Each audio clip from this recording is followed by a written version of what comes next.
Good morning. I'm Nick Ranieri. This is Youth Sunday. So, a little while ago, John asked me to deliver the sermon for Youth Sunday this week, and I was overjoyed, but at the same time, I was a little worried. Being a senior, my life is currently consumed in homework and AP classes and, of course, college. But then I remembered a promise I'd made to myself at the start of the year. I was going to get myself more involved in my community, to really hit the ground running and not just spend all day on the couch. And to me, this felt like the perfect opportunity to do so.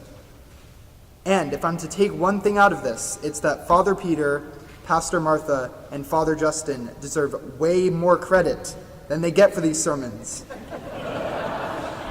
Writing this was really hard. I would always read it over and try to imagine Father Peter saying it in my head. So John asked me to talk about my journey with faith.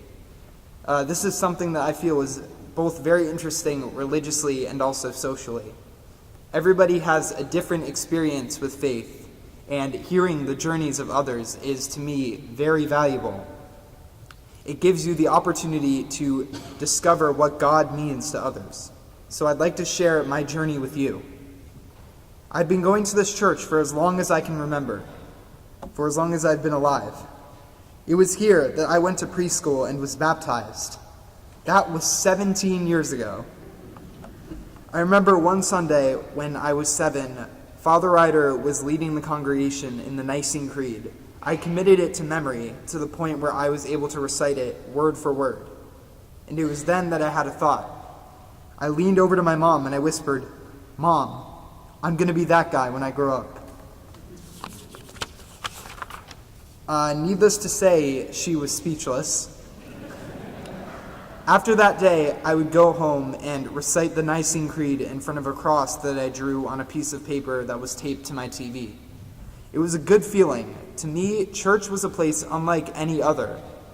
I was always happy to go, especially after the service, when I got to eat all the brownies and cookies I wanted until my mom told me we were leaving.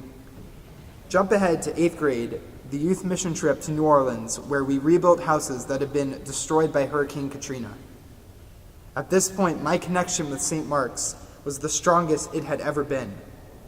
It was a great feeling, helping those who truly needed help.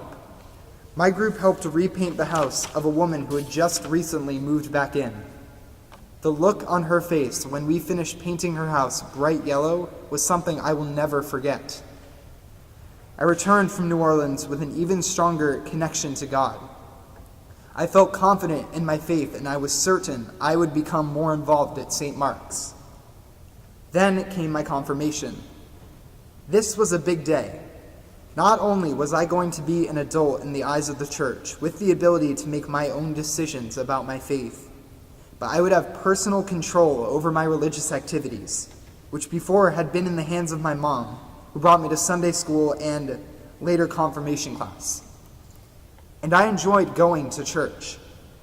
I still remember my confirmation today. Hurricane Sandy had knocked out all the power in New Canaan, so my family and I stayed at my grandma's house in Yonkers. We had to get up early in the morning to drive to church. Needless to say, it was a dramatic day. I left my confirmation with the intentions to share and embrace my faith, but the pressures of high school, such as homework, theater, and general fatigue, took over. After that, my church attendance began to drop.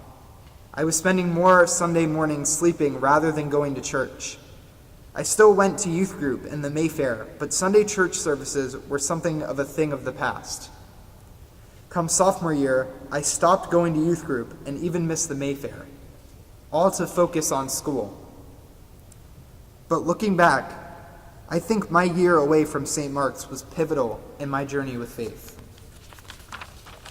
Today's gospel was about James and John, the sons of Zebedee, and how they approached Jesus, believing they were ready and able to sit beside them. After my confirmation, I felt, for lack of a better phrase, at the top of my game in terms of my faith. But just as it was for James and John, I still had a long ways to go. And to me, St. Mark's is a place of family, faith, and most importantly, community. Some of my best friends are here. Church was the entirety of my Sundays, and I was never opposed to it. I went to Sunday school, I joined the choir, I dressed up as the Baskin-Robbins ice cream cone at the Mayfair and got tackled by tiny children. And never once have I regretted it. The year I stopped going to church, my life felt 10 times more hard, 10 times more stressful. I was building up all this pressure, and I had nowhere to release it. And that's why I came back to St. Mark's. Last summer, I went on the youth mission trip to Puerto Rico, my first mission trip in 3 years. 3 years. I would hear everyone telling stories about this place or that guy, and to tell the truth, I felt left out. When I got back from that mission trip, I felt like a new person. We were helping these children just by playing with them, by talking to them. We weren't building a house or painting a wall, but the amount of love we were giving and getting from these children was just as rewarding, if not better. Returning to St. Mark's relieved that stress. It gave me those memories. The youth program went through a complete overhaul, with a new youth minister, a new youth room, and most importantly, a new youth flat screen TV. It only took 5 seconds of talking to Mike Rao for me to know that he was going to be a great new youth minister. Some of my best and favorite memories at St. Mark's are from the 2 years during which Mike Rao was youth minister. It was a feeling I hadn't felt since I was 14.